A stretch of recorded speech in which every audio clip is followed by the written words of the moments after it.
The Gulch, a story by Carson, narration by me. I really can't stress as I begin to write this that you don't want to find this place. It's not just about the fact that the Gulch is incredibly dangerous if you don't know what you're doing. It's about what is going to happen if you manage to survive, and you'll wish you hadn't. This is a place for dreamers, those who want to escape the mundaneness of the waking world and explore their wildest fantasies. And it is also a place of nightmares, where those fantasies can turn into dark realities.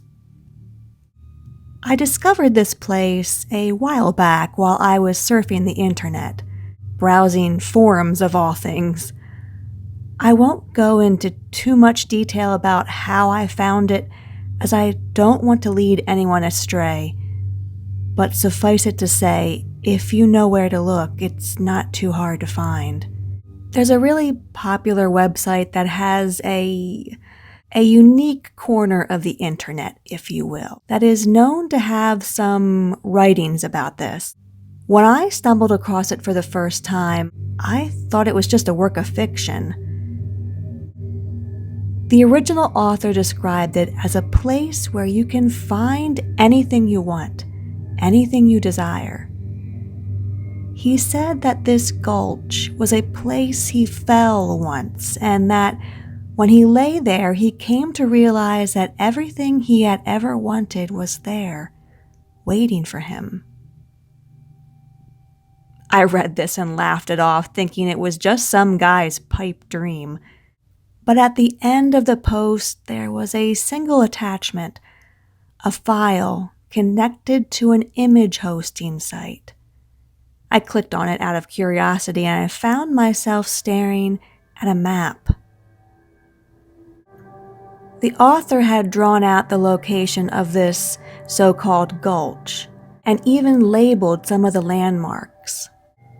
I zoomed in and suddenly felt a weird sense of déjà vu. That's when I realized that I had been there before. I grew up in a small town in the middle of nowhere, and my family would go on hikes all the time. We would explore the woods and the mountains around us, and sometimes we would find strange places. This was one of those places. My family still lived in this town, and although I had long since moved out of my parents' house, I hadn't ever left the town. I remembered this like it was yesterday. I was maybe 10 years old at the time, and we were out on one of our hikes. We had discovered this location by accident, or at least I thought we had. My mom and dad were both avid hikers, and they loved to take us kids out on these adventures. With the memory vivid in my mind, I had my curiosity piqued. I mean, at first I had thought everything would be made up, but now I realized that this place might actually exist. And I mean, what's the harm in checking it out, right? I still hiked from time to time, so it wouldn't even be that difficult to find again. I don't know what made me do it. I think part of me just wanted to see the place again, for the memory of old time's sake. I mean, it was connected to my childhood memories, so it would be fun to see it again.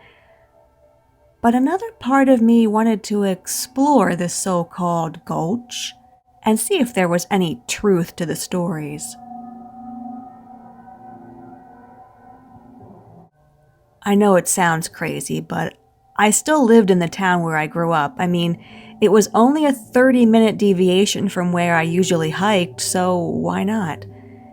The drive there was uneventful, as I expected. I arrived at the general location and began my hike. I knew it would take me a while to reach the gulch, as it was pretty deep in the woods. But eventually I made it. And there it was. just like I remembered it. A deep crack in the ground sprouted forth, darkness emanating from its inky depths. I peered into the darkness, trying to see if there was anything down there. But it was too dark to see anything. I would need a light source if I wanted to explore this place. I turned around, planning on going back to my car to get a flashlight when I heard a noise coming from the gulch. It sounded like scratching. I turned back around, shining my phone's light into the darkness. The scratching continued, a grating noise against the hard, clammy rock surface. I took a step closer, trying to see what was making the noise. Staring down, I saw the green grass beneath my feet and the sudden entrance to the deep chasm.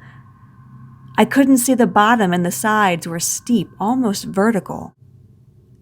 And then the ground beneath my feet gave way, letting me fall down into the darkness. The last thing I remember before everything went black was the sound of my own screams echoing through the gulch. I awoke and my hair felt matted. Reaching my hand groggily upward toward my hair and brushing it out of my eyes, I tried to move. I stopped, however, when I brought my hand down and realized that it was covered in blood from my matted hair. Frantically, I looked around me, trying to assess the situation. All around me was darkness, with only a faint light emanating from what I could only guess was the entrance to the gulch far, far above. I couldn't see much, but I could tell that I was in some sort of cavern. Crawling on my hands and knees, I felt my way around the small space, trying to find an exit. My hand brushed against something wet and slimy on the ground, and I fumbled for my phone, turning the camera on with my blood-covered fingers. Holding it in my hands, I winced as my eyes adjusted to the light. And then I looked down and recoiled in horror. I was in a cave, that much was certain, and around me were the mutilated remains of what appeared to be humans who had fallen into the gulch like me. Their bodies were mangled and broken, their limbs ripped from their torsos. And then I heard the sound again, the grating, scratching noise. I turned slowly, the blood on my hands leaving a trail behind me as I pointed the camera in the direction of the noise. There was nothing there. At least nothing that I could see. But then I heard it again, closer this time, and it was coming towards me, whatever it was. I tried to scoot away, but my bloody hand slipped on the slimy ground and I fell, my face pressed up against one of the piles of remains that lay on the floor. As I pressed myself upward, I suddenly froze. No longer did I care about the noise which continued to come closer, the grating noise, now a soft hissing. Because staring back at me from the floor were 3 faces. One was my own, staring lifelessly back toward me with white eyes and a gaping hole where my mouth should have been. The second was that of my mother, her eyes wide in terror and her mouth open in a silent scream. The third was my father, his eyes bulging out from their sockets as his face was frozen in an expression of pure horror. None of this made sense. My parents were still alive, after all. I tried to scramble away from the sickening scene in front of me, but my bloody hands slipped again and I fell. As I did, I felt something wrap around my ankles, dragging me backward. I screamed as I was pulled toward the darkness, screaming the only thing I could think of. Please, just let my parents go. And just like that, everything went dark. And when I awoke again, I found myself at the edge of the gulch, lying face down in the grass. I slowly stood up, my entire body trembling. I looked around me, trying to orient myself, but everything looked the same. The only difference was my hair matted with blood, which convinced me this was real. And then it struck me, what had I seen down there? My parents? Dead? It couldn't be. My heart froze in my chest as I slowly made my way back to the car. I had to find out if they were really dead. I drove to my childhood home in a daze. I don't even remember the drive. My mind was so consumed with what I had seen. I knocked, and nobody answered. A tight pit filled my stomach, and I slowly pushed the door open.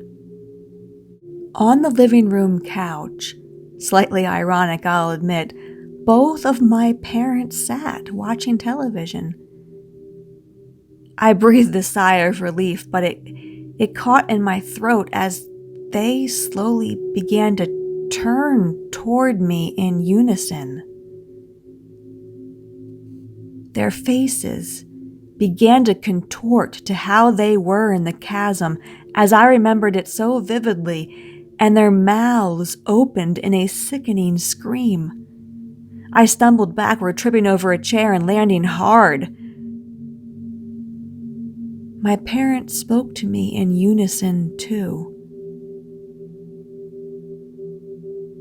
Why did you ask it to let us go?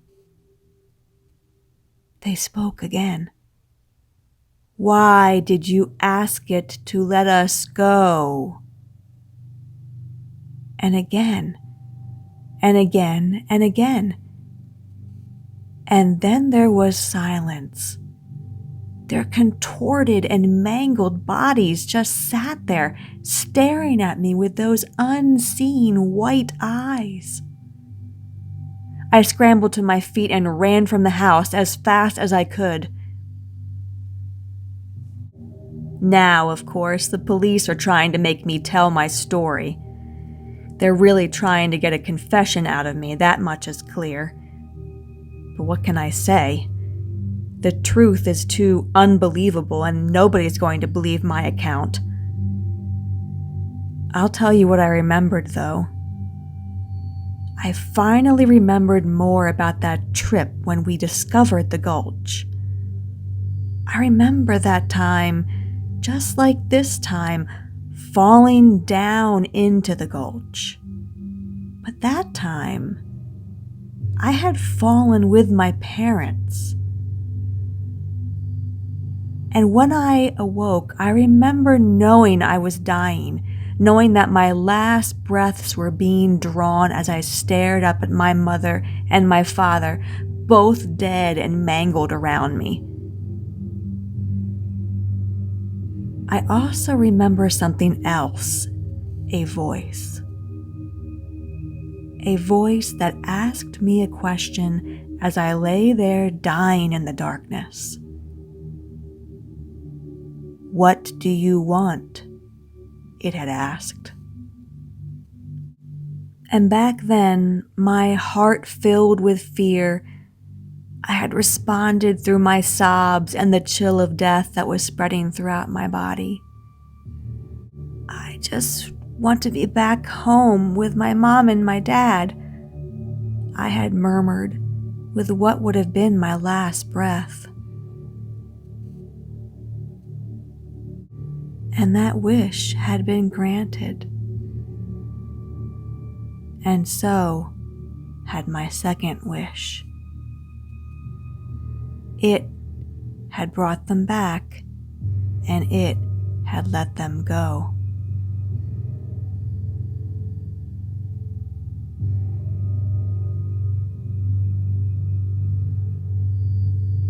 I survived the Gulch, but I swear I wish I hadn't. And I know this was the plan of whatever lives down there, too. It feeds off of the desire of those foolish enough to enter. And if you have no desire, it traps you so you will have one. All you need is to desire, and it will take your dreaming soul. It'll lay it to rest. So, if you seek out the Gulch, just be careful it doesn't use your desires against you.